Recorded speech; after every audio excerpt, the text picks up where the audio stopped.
Empezamos. Como usted diga. Bueno, en el nombre del Padre, del Hijo y del Espíritu Santo. Amén. Amén. Te damos gracias, Padre bueno, Padre amado, por todas las bendiciones que nos das día a día. Te damos gracias por esta noche. Te damos gracias por permitirnos congregarnos en torno a ti para aprender más de la fe que tú nos has dado como Iglesia Católica. Te imploramos que envíes tu Espíritu Santo, que esté con cada uno de nosotros, abriéndonos la mente para que podamos aprender el mensaje que tú nos quieres dar en esta noche. En el nombre de tu Hijo Jesús, lo pedimos, Padre, Hijo y Espíritu Santo. Amén. Bueno, pues estamos ya en la recta final del módulo 3, que es la vida de fe, la vida de los creyentes. Y entonces esta noche vamos a trabajar con, voy a poner por aquí,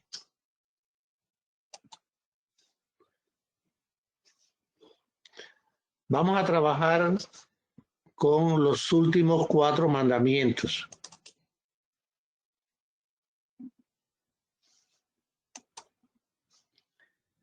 Los 4 mandamientos que nos faltan: el 7º mandamiento, no robar; el 8º mandamiento, no mentir; el 9º mandamiento, no desear la mujer de tu prójimo; y el 10º mandamiento, no codiciar los bienes ajenos. En estos 4, los 2 primeros son los que van a llevar más tiempo, porque hay más elementos de la doctrina social de la Iglesia allí contenidos en estos mandamientos, ¿no? O sea que la forma que el catecismo no solamente lo hizo desde el punto de vista personal, sino que también estos mandamientos también los trata desde el punto de vista social, apoyándose en los principios de la doctrina social de la Iglesia. El 7º mandamiento, no robarás. El 7º mandamiento prohíbe tomar o retener el bien del prójimo injustamente y perjudicar de cualquier manera al prójimo en sus bienes. Prescribe la justicia y la caridad en la gestión de los bienes terrenos, o sea que lo hagamos con justicia y caridad, y de los frutos del trabajo de los hombres. O sea que no me corresponde a mí tener algo que yo no logré con mi trabajo. Con miras al bien común exige el respeto a uno de los principios de la doctrina social de la Iglesia, que es el destino universal de los bienes. Todos los bienes que están en el mundo tienen un destino universal. Esto quiere decir que son bienes para toda la humanidad, aunque exista el derecho a la propiedad privada. Pero la doctrina social de la Iglesia también nos dice que toda propiedad privada tiene también una dimensión social. Esto es muy importante porque es una categoría ética de la doctrina social de la Iglesia. Todos los bienes están destinados a todas las personas. Es muy importante porque esto ha adquirido una categoría sociojurídica de la apropiación o propiedad privada a partir de Vaticano II. Todos los bienes, inclusive la propiedad privada, tiene también un destino universal. Esto es sumamente importante porque las personas piensan que los que tienen recursos, propiedades privadas, etcétera, etcétera, que eso es solo de ellos. No es así. Desde el punto de vista de la fe, aunque yo tenga una propiedad privada, esa propiedad privada tiene una dimensión social. Al comienzo, ¿y por qué? ¿Por qué es esto? Y aquí lo explica este numeral. Al comienzo Dios confió la tierra y sus recursos a la administración común de la humanidad para que tuviera cuidado de ellos, los dominara mediante su trabajo y se beneficiara de sus frutos. Los bienes de la creación están destinados a todo el género humano. Ahora bien, apropiarse bienes es legítimo para garantizar la libertad y la dignidad de las personas, para ayudar a cada uno a atender sus necesidades fundamentales y las necesidades de los que están a su cargo. Debe hacer posible que se viva una solidaridad natural entre los hombres. El derecho a la propiedad privada. La Iglesia reconoce el derecho a la propiedad privada adquirida o recibida de modo justo y no anula la donación original de la tierra al conjunto de la humanidad. Es lo que yo les decía. Aunque es privado, tiene una dimensión social porque pertenece al conjunto de toda la humanidad. El hombre, al servirse de esos bienes, debe considerar las cosas externas que posee legítimamente, no solo como suyas, sino también como comunes, en el sentido de que puedan aprovechar no solo a él, sino también a los demás, al prójimo. Así, de esta manera, el propietario se convierte en un administrador de sus bienes, reconociendo que tienen también que puedan también aprovechar estos bienes otras personas.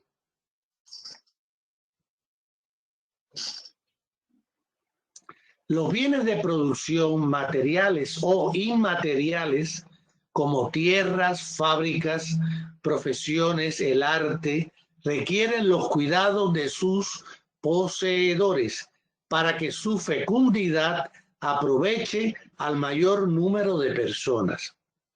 Los poseedores de bienes de uso y consumo deben usarlos con templanza, reservando la mejor parte al huésped, al enfermo, al pobre. La autoridad política, y esto tiene que ver con la doctrina social de la Iglesia, tiene el derecho y el deber de regular en función del bien común el ejercicio legítimo del derecho de propiedad.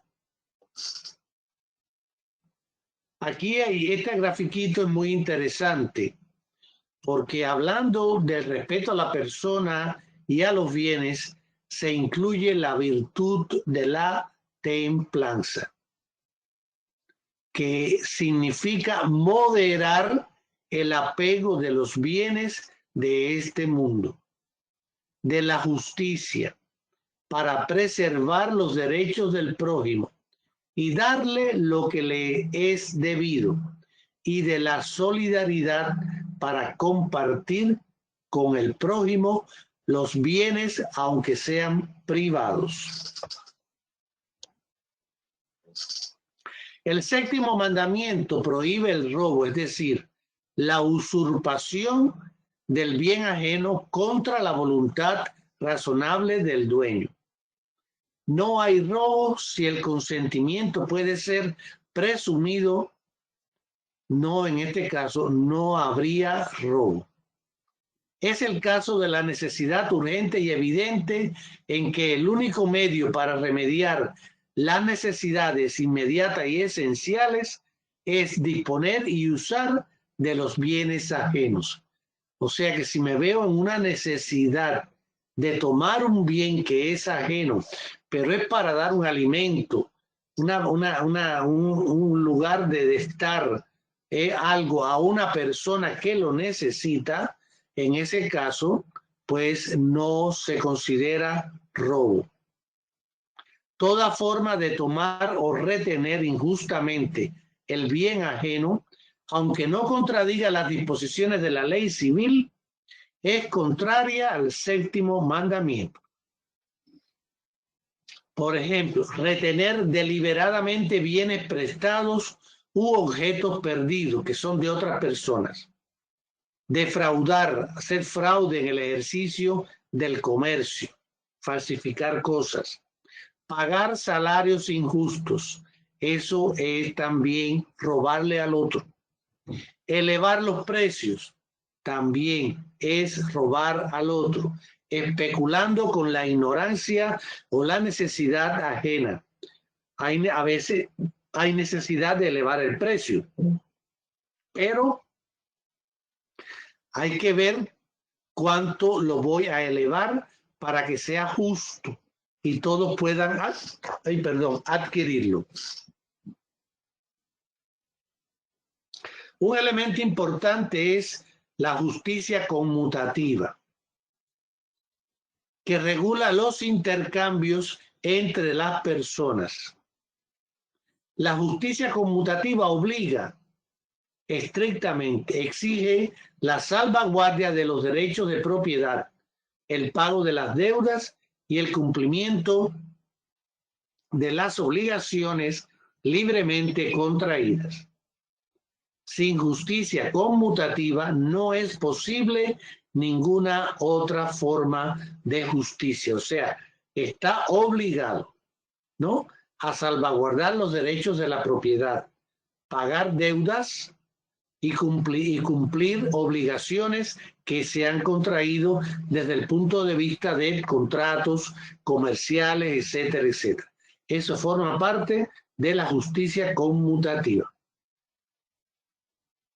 La justicia conmutativa se distingue de la justicia legal, a que se refiere a lo que el ciudadano debe equitativamente a la comunidad, y de la justicia distributiva, que regula lo que la comunidad debe a los ciudadanos en proporción a sus contribuciones y a sus necesidades. En virtud de esta justicia conmutativa, es necesario la reparación de la injusticia cometida y exige la restitución del bien robado a su propietario.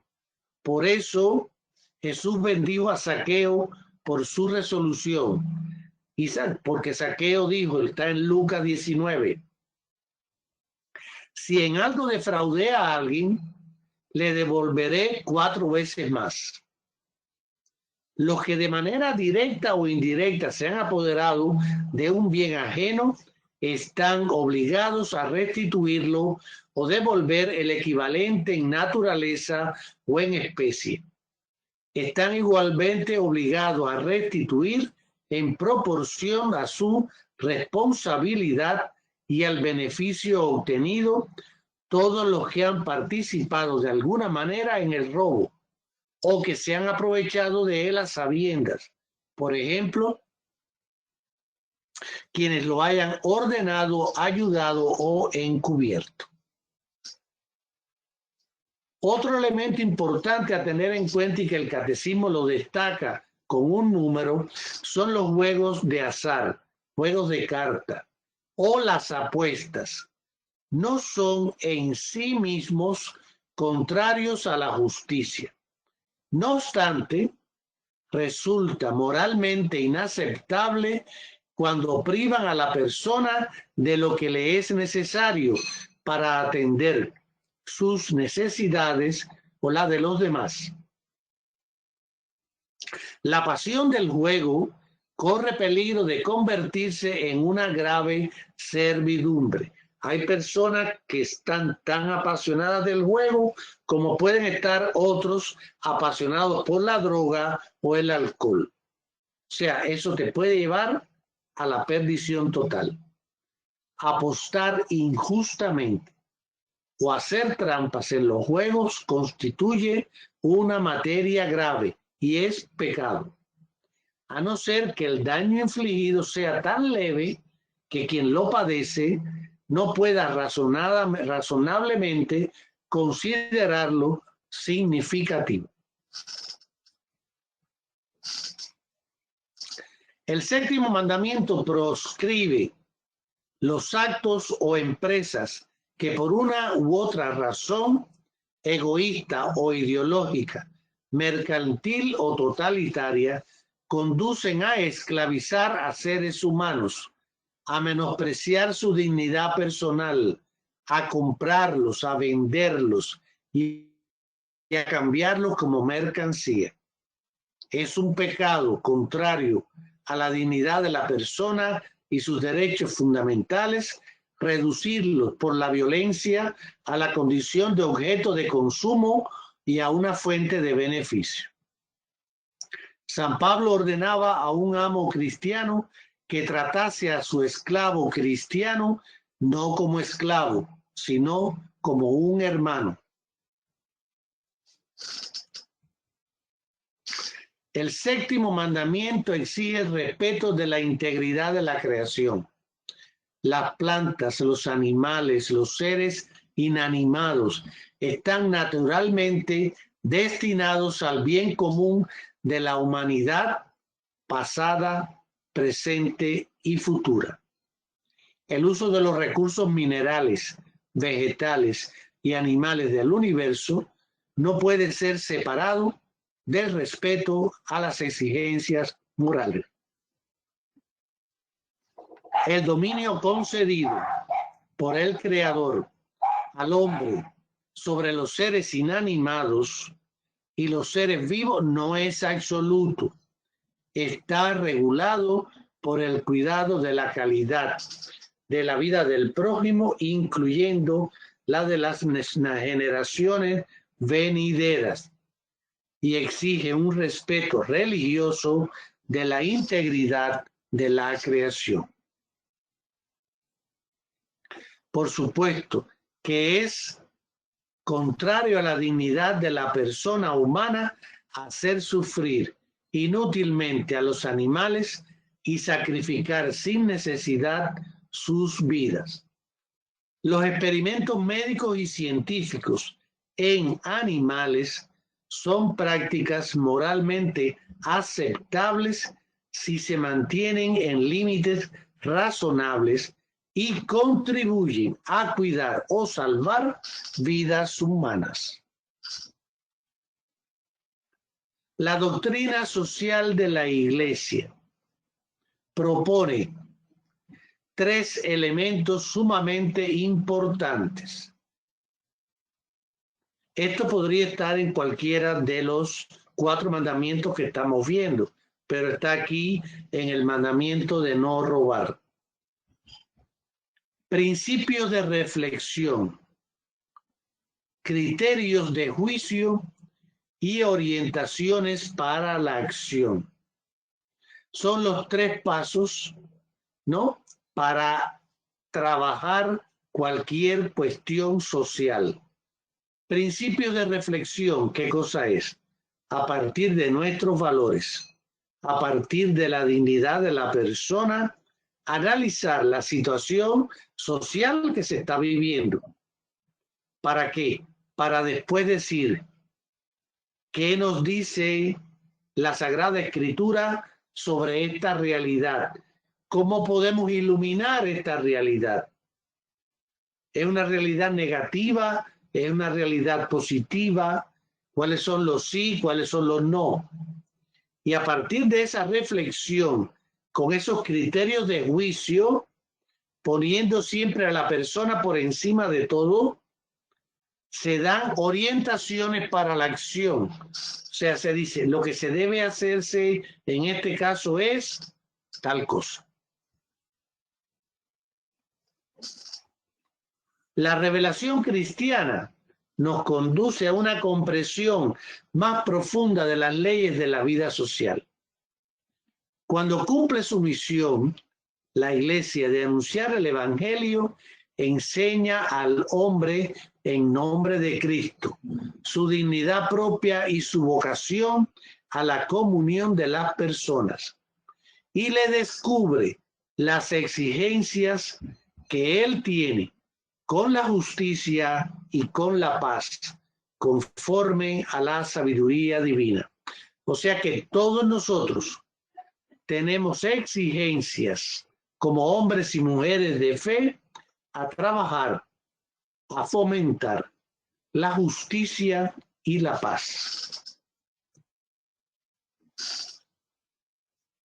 La Iglesia, dice Gozo y Esperanza del Concilio Vaticano II, expresa un juicio moral en materia económica y social cuando le exigen los derechos fundamentales de la persona o la salvación de las almas.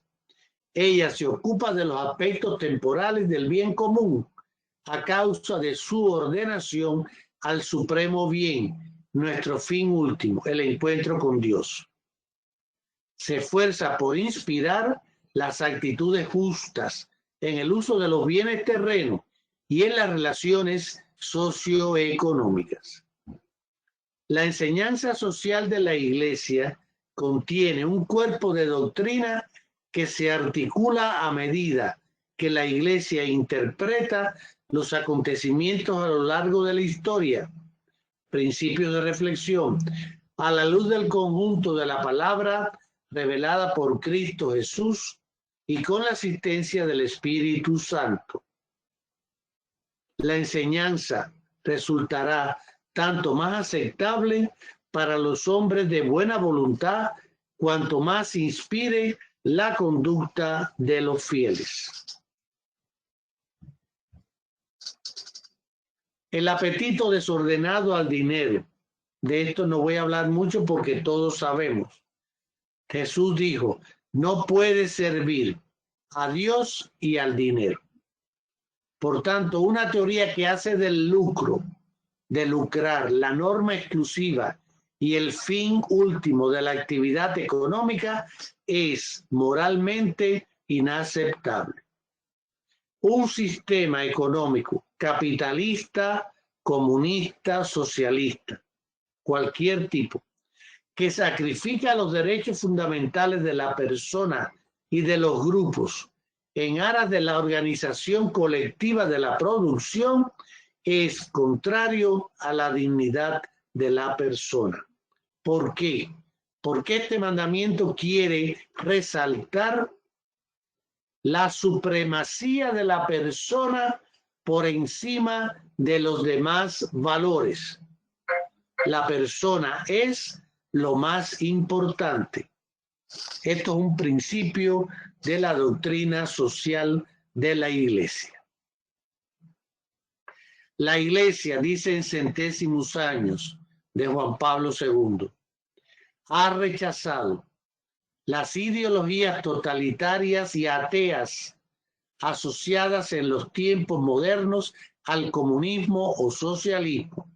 Por otra parte, también ha rechazado en la práctica del capitalismo el individualismo y la primacía absoluta de la ley de mercado sobre el trabajo humano.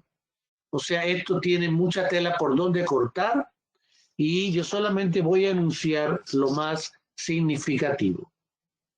La actividad económica y la justicia social, el derecho a la iniciativa económica, el trabajo humano, la responsabilidad del Estado, la búsqueda del bien de las personas, no solo de las ganancias de la empresa, el acceso al trabajo abierto a todos, el salario justo, la justicia entre las naciones y la solidaridad entre las naciones. Así es como debería funcionar estos principios de la actividad económica y de la justicia social.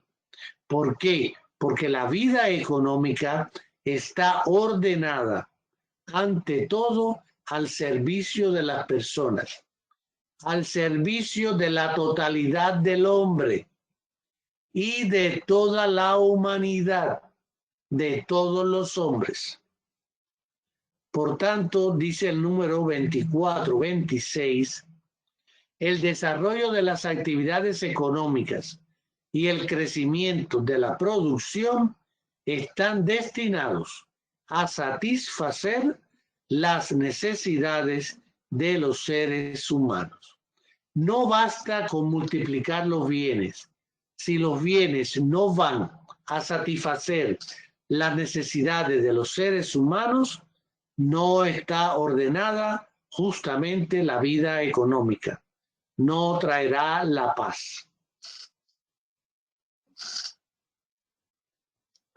El trabajo, por supuesto, el trabajo humano procede directamente de personas creadas a imagen de Dios y llamadas a prolongar, unidas y para mutuo beneficio, la obra de la creación, dominando la tierra, administrando la tierra, como diría el Papa Francisco.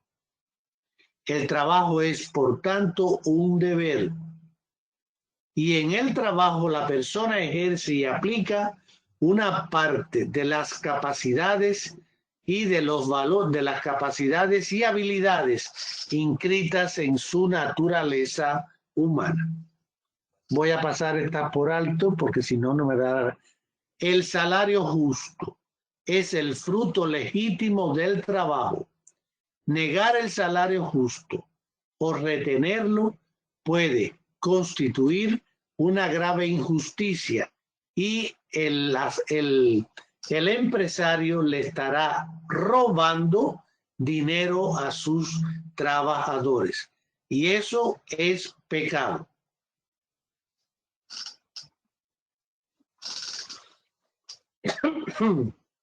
Es importante tener en cuenta que para evitar el robo, para lograr este principio de la doctrina social de la Iglesia, del destino universal de los bienes, es muy importante la justicia y la solidaridad entre las naciones, cuyas políticas son ya interdependientes.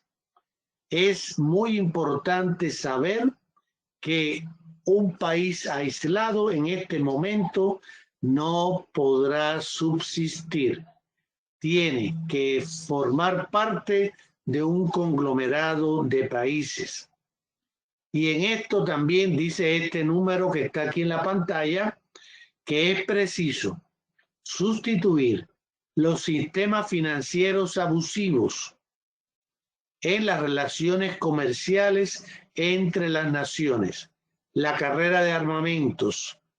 Esto requiere también, dice este catecismo de la Iglesia Católica, que armamentando los países, o sea, con más y más armas, no se va a lograr la paz. El amor por los pobres forma parte de no robar. Cuando tú veas una persona necesitada, tienes que también pensar que tú y toda la sociedad debe darle aquello que necesita para vivir. Tú también eres parte de lo que le falta a esa persona. Tenemos el deber de la solidaridad y del amor con los más necesitados. Esta dimensión muchas veces dice, tú puedes decir, no, pero si yo solamente estoy trabajando, ayudo a mi familia, ayudo a la iglesia, ayudo aquí, allá, al que puedo. Todo pobre, toda persona pobre, toda la humanidad le debe esa pobreza. Es por eso que es necesario trabajar para eliminar la pobreza en el mundo. Jesucristo reconocerá a sus elegidos en lo que hayan hecho por los pobres. Mateo 25. La buena nueva anunciada a los pobres es el signo de la presencia de Cristo. Mateo 11. El amor de la Iglesia por los pobres pertenece a su constante tradición. En Puebla de Los Ángeles, en México, cuando se celebró allí la tercera conferencia del episcopado latinoamericano, salió a relucir mucho, con mucha fuerza, la necesidad de que la iglesia haga una opción preferencial por los pobres, pero no solo la iglesia, sino que la iglesia contagie a la sociedad para hacer una opción preferencial por los pobres, que no solamente abarca la pobreza material, sino también las numerosas formas de pobreza cultural y religiosa. El otro día en una clase me decía una persona, ay profesor, él te escribe por chat, la clase es por chateando. Me decía, profesor, perdóneme todas las faltas de ortografía, porque yo tengo muy mala ortografía, fui muy poco tiempo a la escuela. Y yo le contesté, esta es una clase para aprender del misterio de Dios. No es una clase de gramática, así que usted siga escribiendo como usted conoce escribir, porque yo eso no lo voy a tener en cuenta a la hora de darle cualquier tipo de evaluación. Estése tranquilo.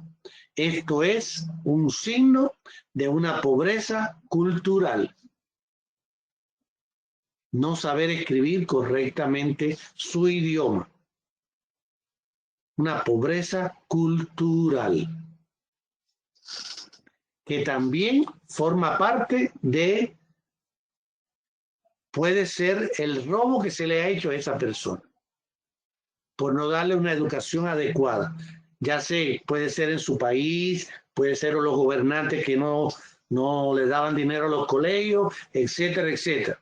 O el papá no tenía trabajo y él tuvo que trabajar. Pueden haber numerosas causas, pero él es un pobre culturalmente. Y todos tenemos cierta responsabilidad con esa pobreza cultural. Es por eso importante entonces las obras de misericordia. Son acciones caritativas mediante las cuales ayudamos a nuestro prójimo en sus necesidades corporales y espirituales. Instruir, aconsejar, consolar, confortar son obras espirituales de misericordia, como también lo son perdonar y sufrir con paciencia. Las obras de misericordia corporales consisten especialmente en dar de comer al hambriento, dar techo a quien no lo tiene, vestir al desnudo, visitar a los enfermos y a los presos, enterrar a los muertos. En Mateo 25 las encuentran. Es muy importante tener en cuenta que nosotros tenemos el deber de hacer estas obras de misericordia.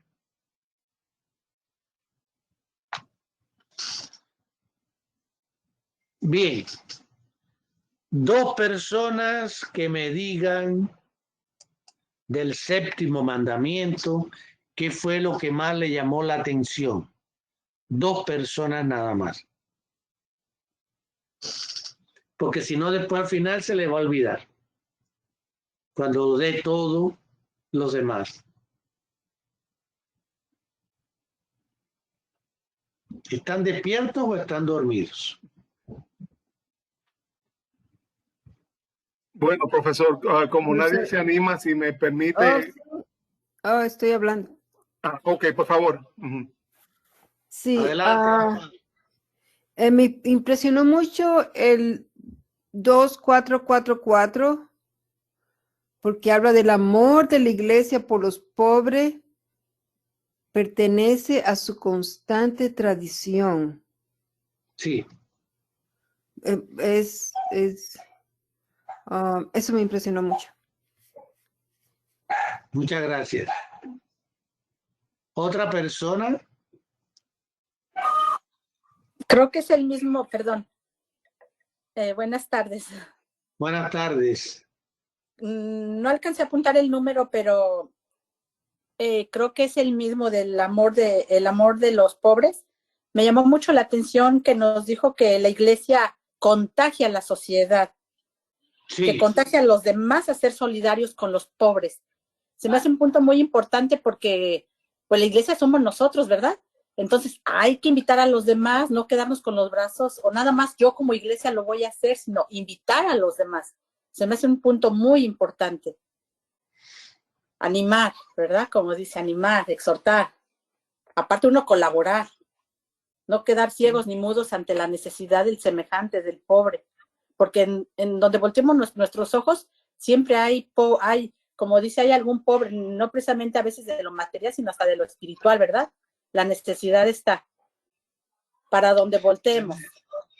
Así es, así es.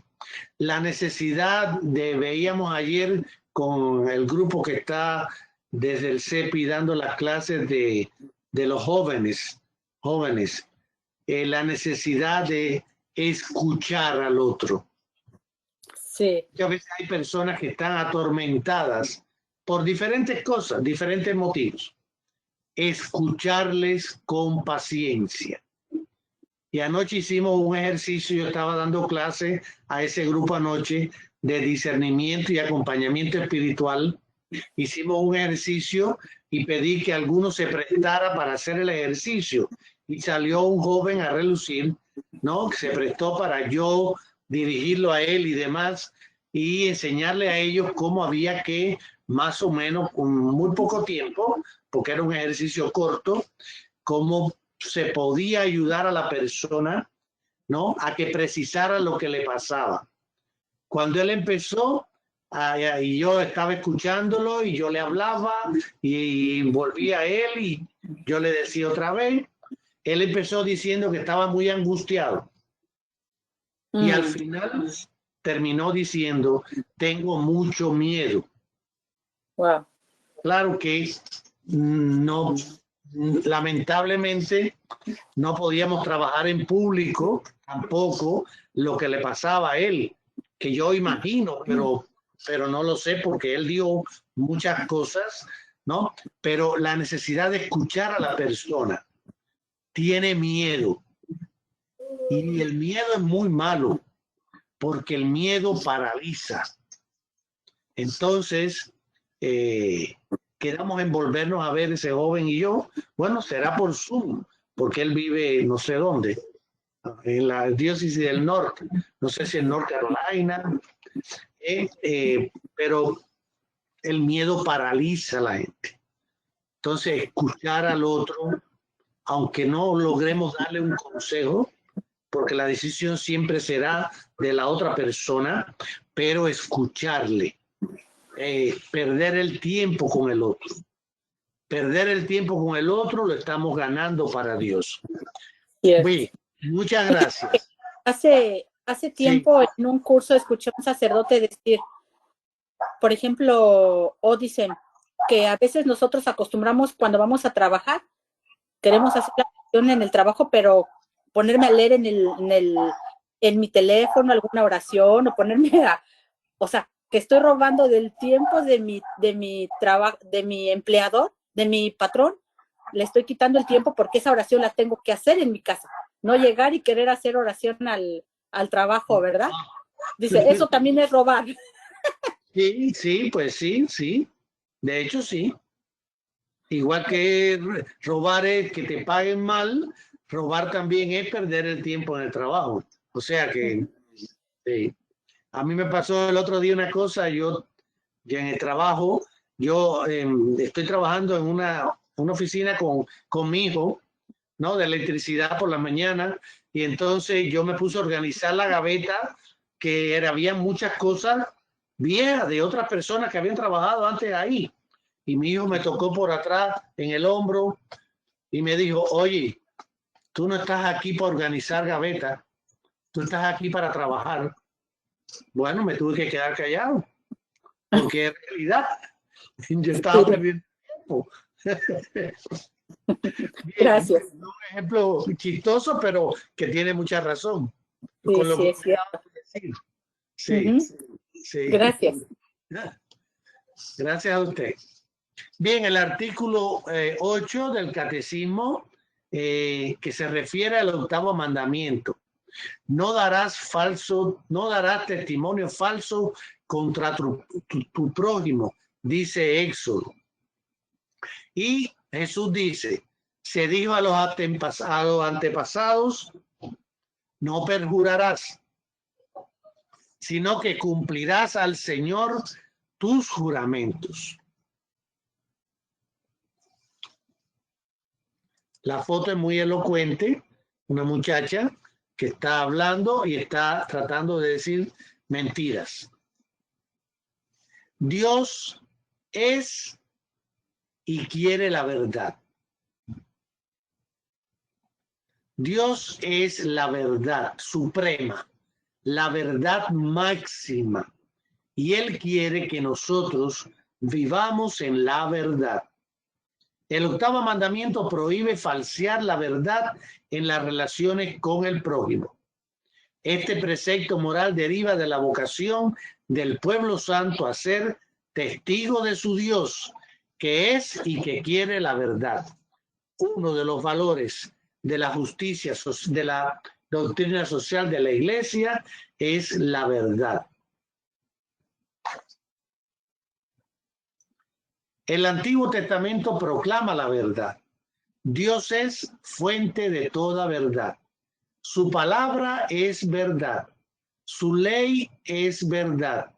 Tu verdad de edad en edad. Puesto que Dios es el veraz, Romanos 3, los miembros de su pueblo son llamados a vivir en la verdad. Esto es muy hermoso. Yo soy fanático de hablar en la verdad, de decir la verdad, aunque duela. Decir la verdad aunque duela. En Jesucristo la verdad de Dios se manifestó en plenitud, lleno de gracia y de verdad. Él es la luz del mundo, la verdad. El que cree en Él no permanece en tinieblas. El discípulo de Jesús, que somos todos nosotros, permanece en su verdad para conocer la verdad que lo hace libre, y la verdad nos santifica. Seguir a Jesús es vivir el espíritu de verdad que el Padre envía en su nombre y que conduce a la verdad completa. Jesús enseña a sus discípulos el amor incondicional de la verdad, sea su lenguaje, sí a lo que es sí y no a lo que es no. Mateo 5.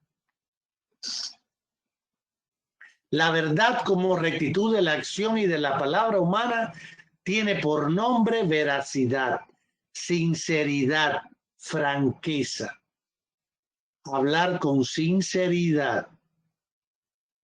Los hombres no podrían vivir juntos si no tuvieran confianza recíproca, es decir, si no se manifestasen en la verdad. La virtud de la veracidad da justamente al prójimo lo que es debido. Observa un justo medio entre lo que debe ser expresado y el secreto que debe ser guardado. Implica honradez, discreción. Un hombre debe honestamente a otro la manifestación de la verdad. El discípulo de Cristo acepta vivir en la verdad, es decir, en la simplicidad de una vida conforme al ejemplo del Señor y permaneciendo en su verdad. Si decimos que estamos en comunión con Él, comulgamos en la Eucaristía y caminamos en tiniebla y mentimos, no obramos conforme a la verdad. Es muy importante dar testimonio de la verdad. Cuando Pilato le pregunta a Cristo, ¿y tú eres rey?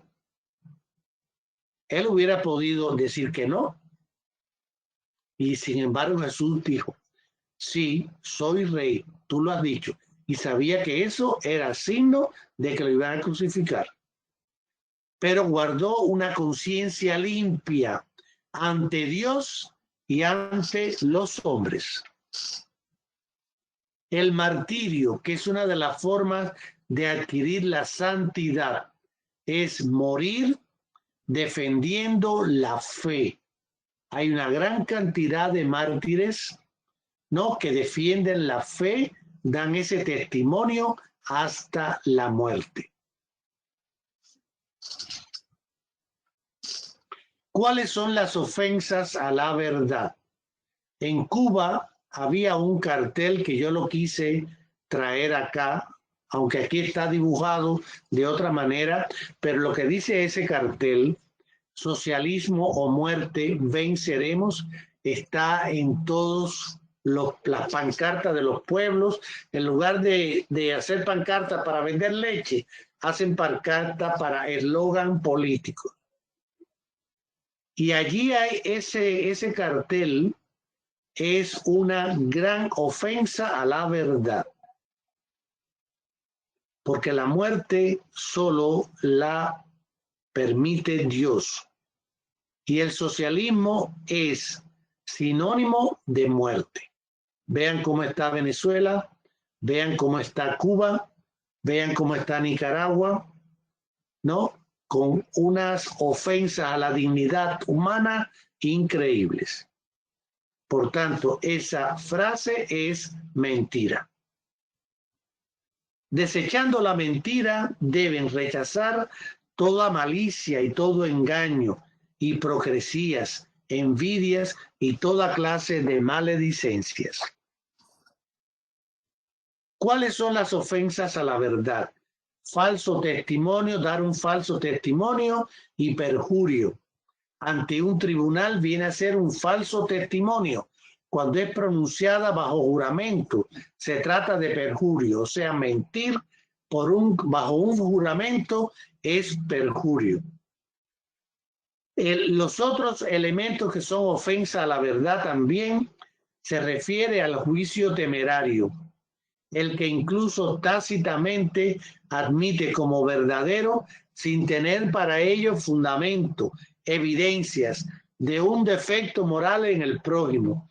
Es decir, esa persona es un ladrón, pero yo no tengo los fundamentos para decirlo. Por tanto, no puedo decirlo. Yo no tengo las evidencias. Eso es juicio temerario. O maledicencia. Sin razón objetivamente válida, manifiesta los defectos y las faltas de otros a personas que los ignoran. O sea, maledicencia, o sea, destacar los defectos, los problemas de las personas a otras personas. Calumnia. Palabras contrarias a la verdad. Daña la reputación de otros. Es decir, esa otra persona es así, así y así, y es una calumnia porque es una mentira. No tiene ninguna evidencia para decir eso. Todas esas son ofensas a la verdad. También la vanagloria o jactancia. Son esas personas que piensan que ellos son la gloria en el cielo, ¿no? Constituye una falta a la verdad. Se jactan de lo que tienen, de la voz que tienen o de cualquier don de Dios, se jactan de eso y se lo hacen ver a los demás como para decir, tú no lo tienes y yo sí. Eso es jactancia. La mentira consiste en decir falsedad con la intención de engañar. La mentira es la ofensa más directa contra la verdad. Toda falta cometida contra la justicia y la verdad entraña el deber de reparar. O sea, este deber de reparación se refiere también contra las faltas, la reputación del prójimo. Y es necesario reparar esa falta. Decírselo a la persona, pedirle perdón, decirlo en público, etcétera, etcétera. Eso se llama el deber de reparación. Y aquí le hago un cuento bien corto. En un pueblo de Cuba, no voy a decir el nombre, empezó a ir a la iglesia, hay una sola iglesia en ese pueblo, y empezó a ir a la iglesia una doctora que era especialista en hacer abortos. pero además ella se jactaba diciendo que ella hacía abortos y promoviendo el aborto. Comenzó a ir a la iglesia y le pidió al padre que ella quería volver a comulgar porque ella de niña había hecho su primera comunión. Y el padre le dijo, sí, pero es necesario ahora un proceso para que la comunidad vea de que usted está arrepentida, porque le dijo al padre que estaba arrepentida de todos los abortos que había hecho. Empezó una catequesis de adulto junto a otra persona que también tenía otros problemas, varias personas, ¿no?, que vuelven a la iglesia después que se alejaron de la iglesia y lucharon contra la iglesia y ahora vuelven a la iglesia. Esto es en caso cubano, ¿no? Y entonces el padre les dijo de esos dos, eran dos personas, pero hago el cuento de la doctora nada más.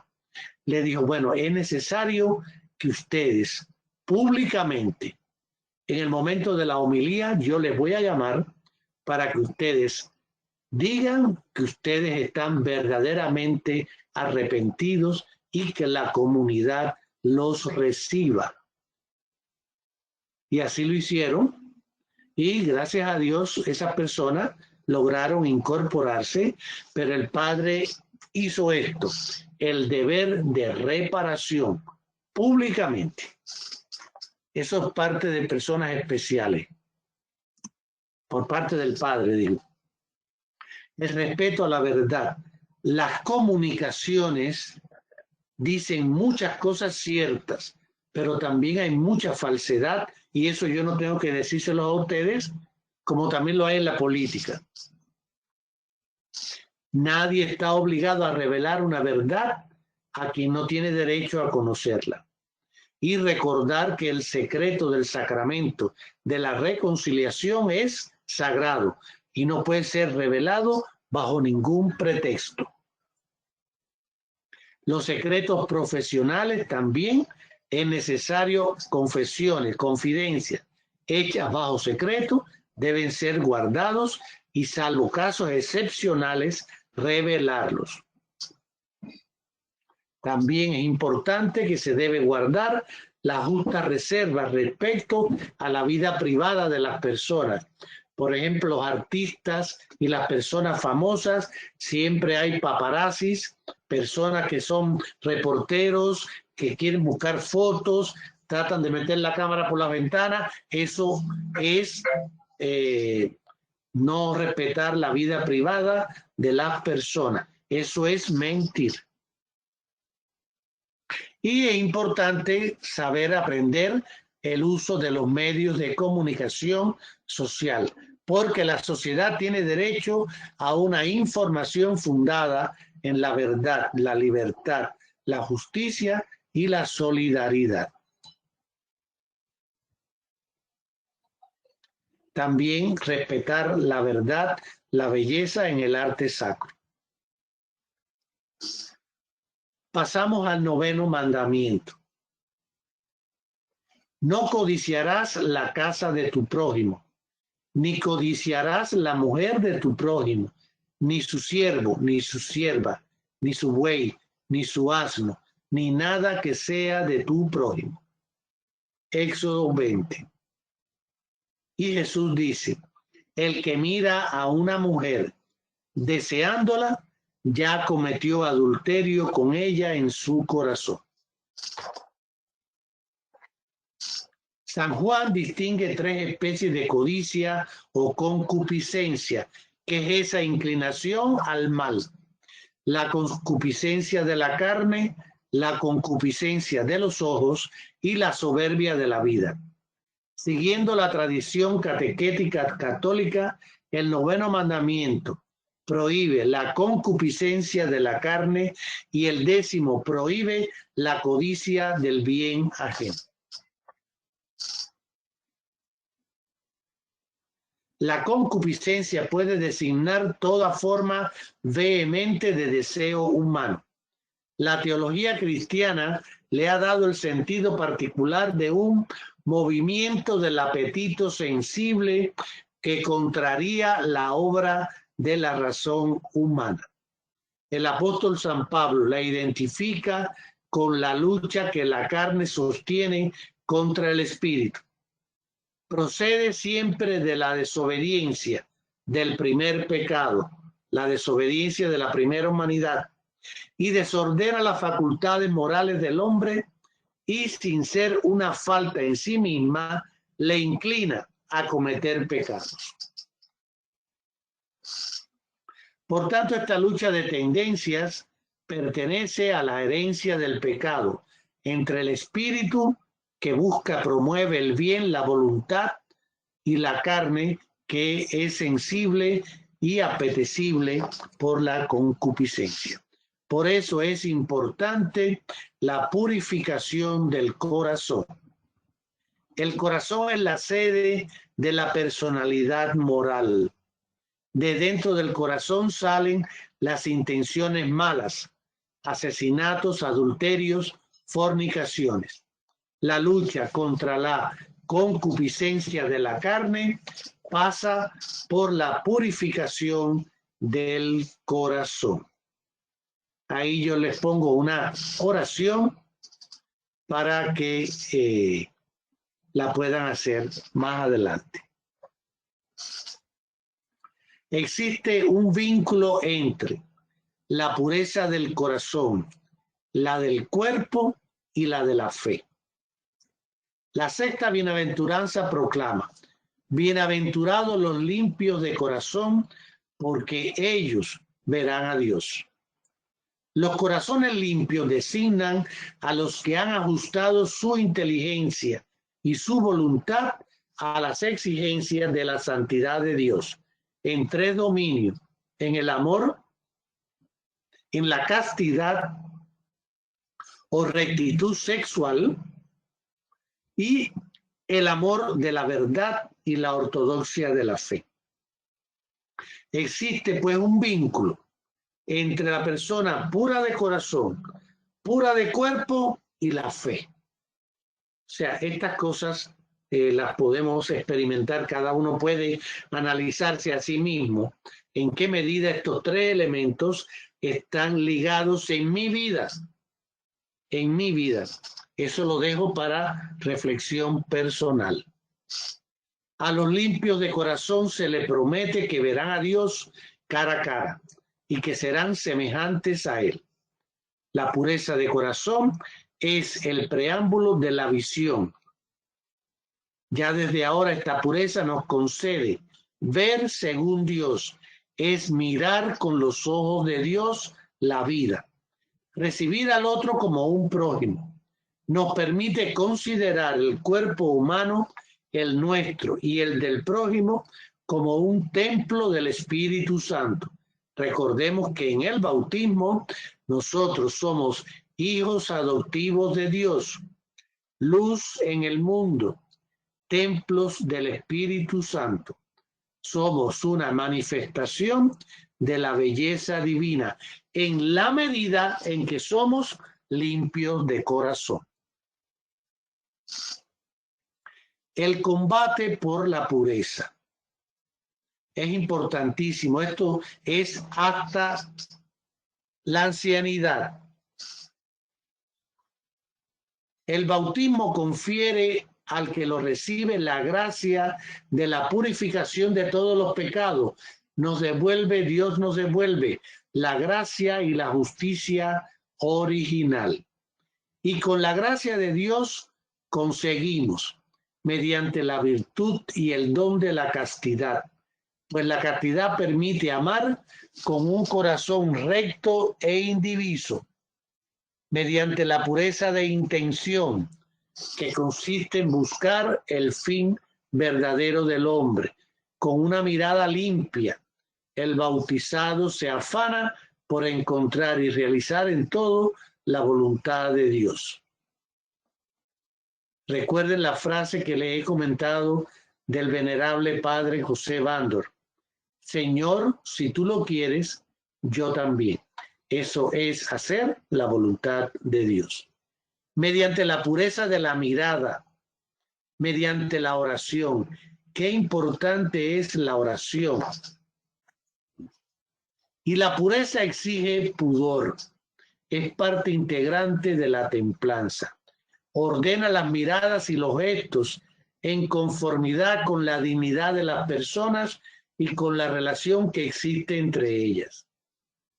Por supuesto que es una falta grave, ¿no?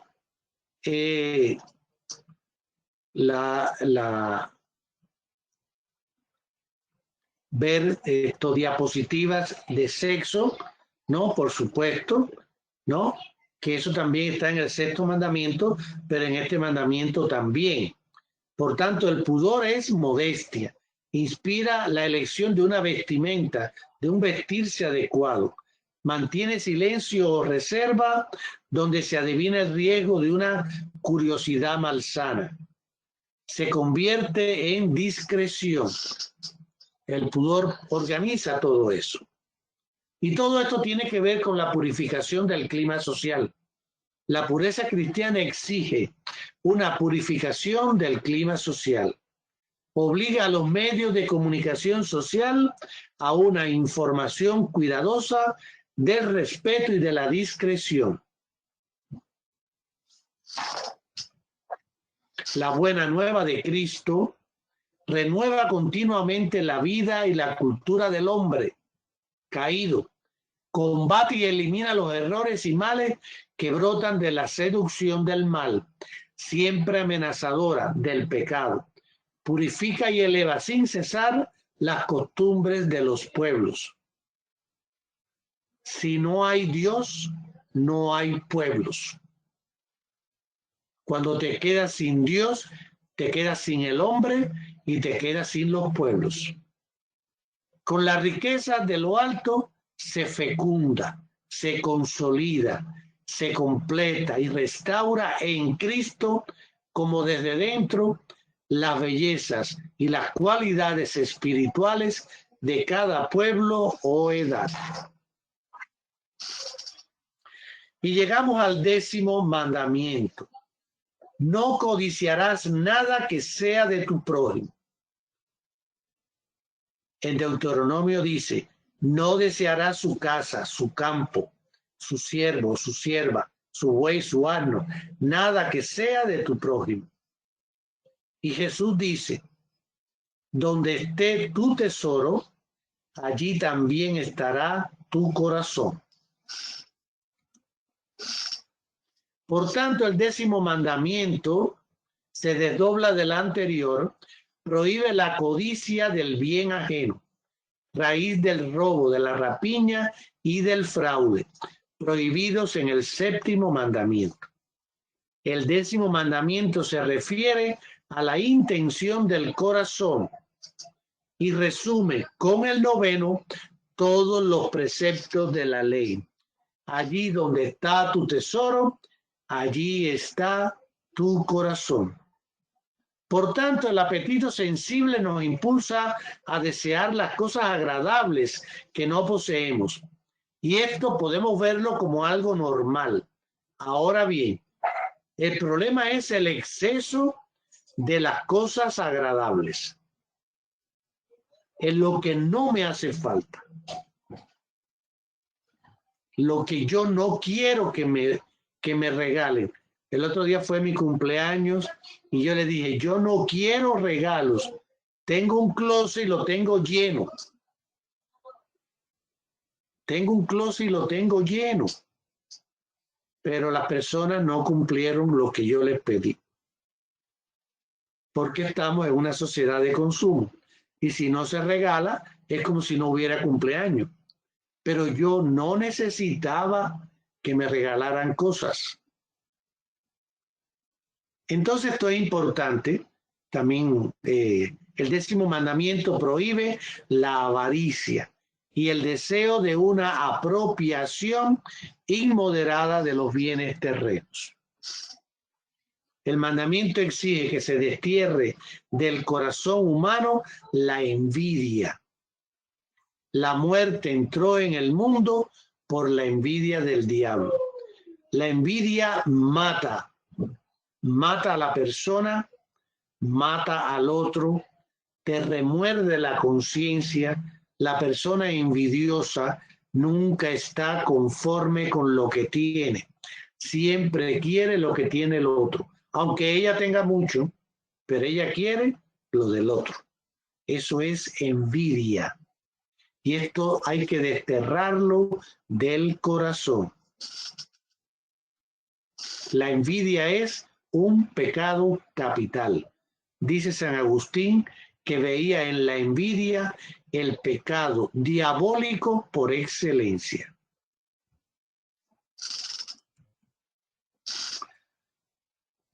Los deseos del espíritu. En Gálatas está escrito: vivan por el espíritu y no seguirán los deseos de la naturaleza pecaminosa. La economía de la ley y de la gracia de Dios aparta el corazón de los hombres de la codicia y de la envidia. Lo inicia en el deseo del supremo bien, que es Dios. Lo instruye en los deseos del Espíritu Santo con sus dones, que sacia el corazón del hombre. El Dios de las promesas puso desde el comienzo al hombre en guardia contra la seducción de lo que desde entonces aparece como bueno para comer, apetecible a la vista y excelente para lograr su sabiduría.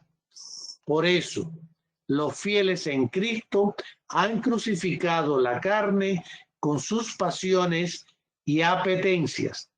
Son guiados por el Espíritu y siguen los deseos del Espíritu.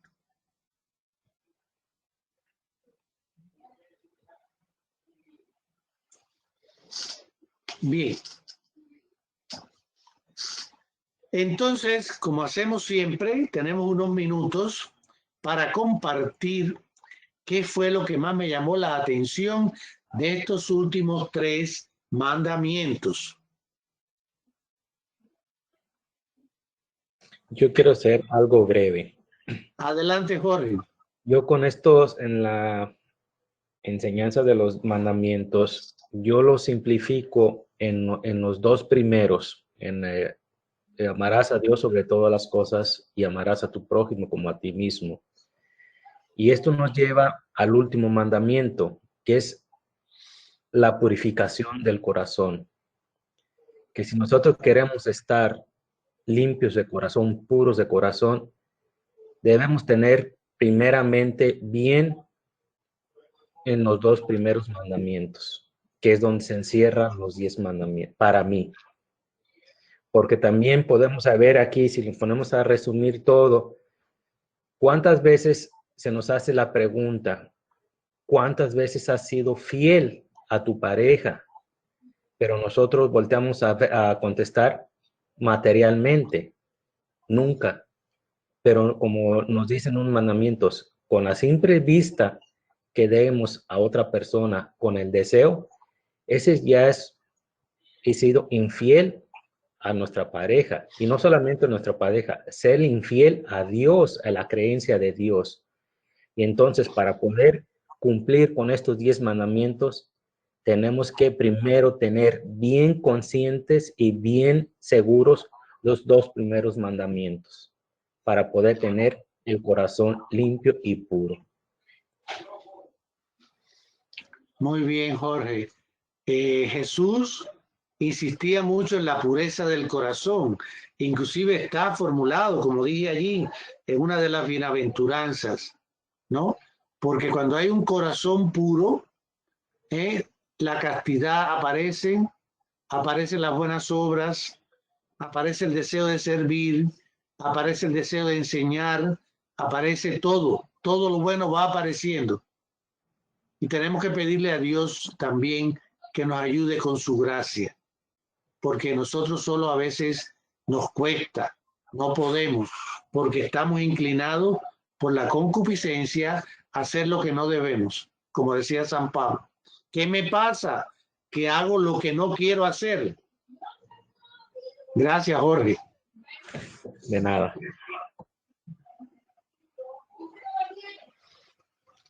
¿Quién más quiere aportar algo que le llamó mucho la atención?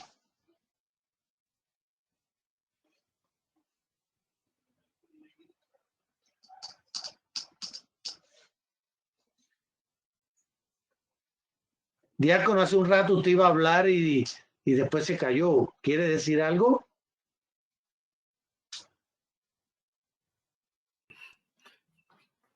Sí, hay algo que, bueno, ya era con respecto al séptimo, pero ya nos movimos. Pero algo que creo que es bueno que todos tengamos en cuenta, lo que dice San Pablo en Romanos, que donde abunda el pecado, sobreabunda la gracia. Y entonces todos por no virtud, por desvirtud del pecado original, pues estamos sujetos al pecado, pero hay que saber que Dios es más grande y que su gracia a través del sacramento de la reconciliación todo lo puede perdonar. Así es. Gracias, Héctor. Nos quedan unos minutos. ¿Quién más quiere comentar algo?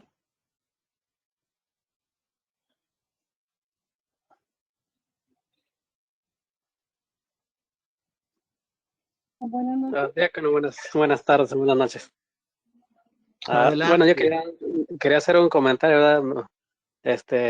Por ejemplo, si se recuerda del canto que dice, ¿cómo dice? Busca primero el reino de Dios y su justicia divina, y lo demás por añadidura se nos dará, ¿verdad? Porque a veces Dios nos da lo que necesitamos para ser felices, pero la felicidad a veces nosotros nos la quitamos, queriendo tener lo que los demás tienen, ¿verdad? Y a veces puede ser como una felicidad falsa o felicidad pasajera, ¿verdad? Porque si nosotros buscamos el bien de los demás o cosas buenas para los demás, a la misma vez yo creo que nos estamos haciendo algo bueno para nosotros también, y porque en sí nos estamos acercando a Dios, y yo creo que eso es bueno, ¿verdad? O sea, más bien pedir por nosotros, pero también por todos los demás que a veces tienen menos que nosotros, ¿verdad? A veces, como decía hace rato a una de las hermanas, a veces nosotros nos fijamos solamente en nosotros y no extendemos nuestra mano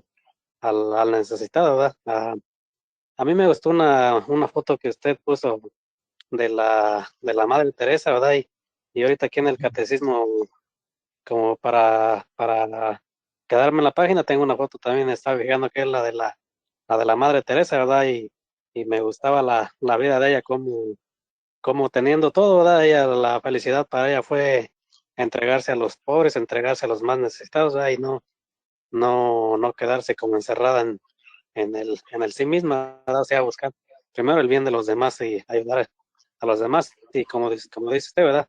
Como dice usted que decía Jesús, ¿verdad? O sea, dale, dale prioridad a los pobres, ¿verdad? A los pobres entre los pobres. Es lo que quería comentar.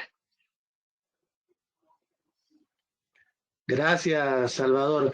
La primacía de la persona por encima de todo lo demás.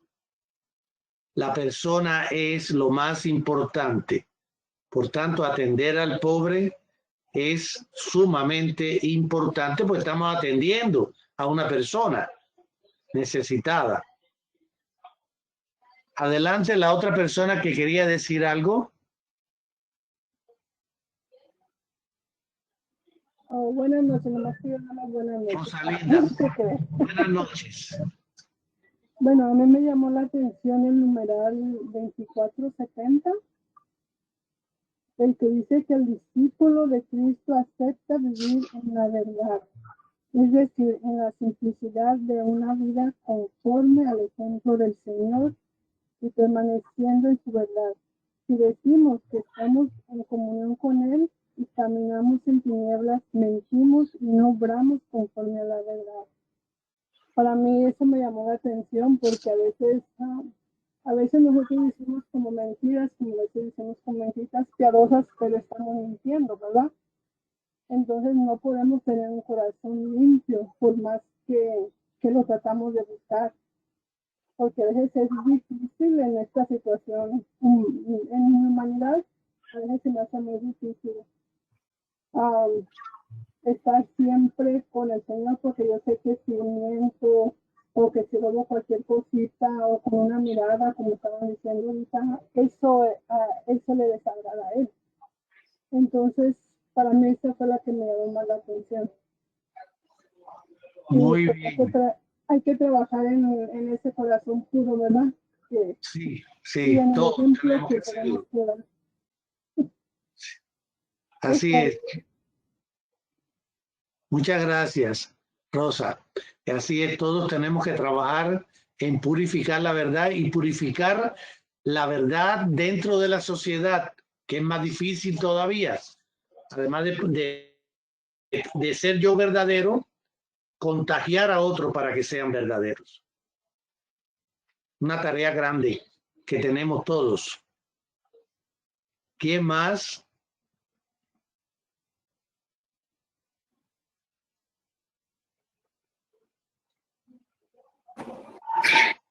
Yo solamente quiero comentar algo del numeral 2516. Es acerca de lo que estamos viviendo todos como seres humanos, que es una lucha, ¿verdad? Que corresponde, dice aquí que en realidad esta lucha pertenece a la herencia del pecado. Y eso prácticamente es como que ya no lo tienen, ya estamos marcados por ello, pero como dice, es una lucha entre cuerpo y espíritu. Y es difícil cuando uno no está en oración, cuando uno no va caminando de la mano del Señor.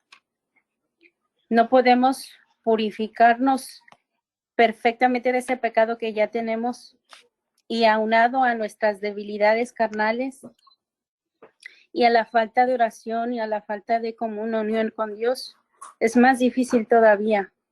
Es una lucha constante entre la carne y el espíritu. Es difícil, pero no imposible. Así mismo es. Difícil, pero no imposible. Porque ¿cuántos han alcanzado triunfar y ir por el camino del bien siempre? Cuando le preguntan a Pedro, ¿y él qué hacía? Refiriéndose a Jesús, y Pedro dice, pasó su vida haciendo el bien. Pasó su vida haciendo el bien. Qué bueno que digan eso de nosotros en el futuro. Pasó su vida haciendo el bien. El diácono Juan Carlos pasó su vida haciendo el bien. Salvador pasó su vida haciendo el bien. Hilda pasó su vida haciendo el bien. Rosa pasó su vida haciendo el bien. Jorge pasó su vida haciendo el bien. Qué cosa tan hermosa, tan importante. El diácono Héctor pasó su vida haciendo el bien.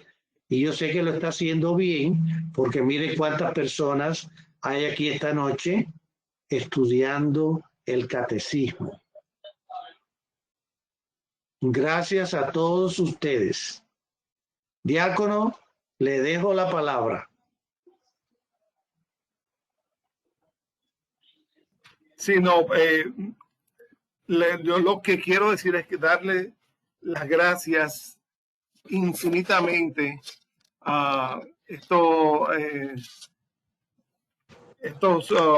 últimos 4 mandamientos. Yo creo que nos dan, nos ponen a pensar, nos ponen a meditar y a pedirle a Dios que nos dé la gracia para ser mejores, para imitarlo cada día más y más, y para que nuestra mente, nuestros corazones, nuestros deseos estén enfocados hacia las cosas de arriba. Y yo le voy a pedir que no nos vemos la semana que viene, que es, hoy es 4, no nos vemos el 11, sino que nos vemos el 18. para que lo tengan presente. El 18 nos volvemos a ver por este mismo medio. Y le voy a pedir al diácono que nos despida nos dé la bendición final. Como nos vemos el 18, pues yo deseo felicitarlos a todos por el día de San Valentín. Que todos la pasen muy bien con sus familias, con sus esposas, esposos, hijos, amigos, con poquita gente en la casa. No hagan fiestas de muchas personas, fiestas familiares sobre todo, ¿no? El novio, si hay alguien con novio y novia, bueno, eso tienen que ir a verse. No sé dónde, pero tienen que ir a verse ese día.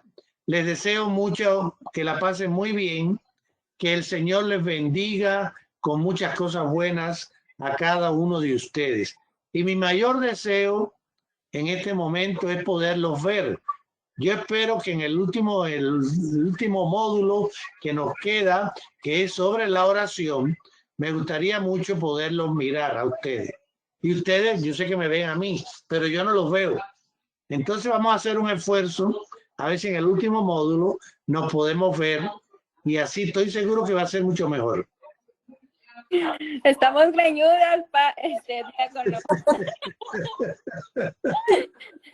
No importa, yo no soy peluquero. Yo no soy peluquero. Bueno, el Señor esté con ustedes. Y con su espíritu. La bendición de Dios Todopoderoso, Padre, Hijo y Espíritu Santo, descienda sobre ustedes y sus familias y siempre los acompañe. Amén. Amén. Amén. Jorge, felicidades. Gracias. Buenas noches.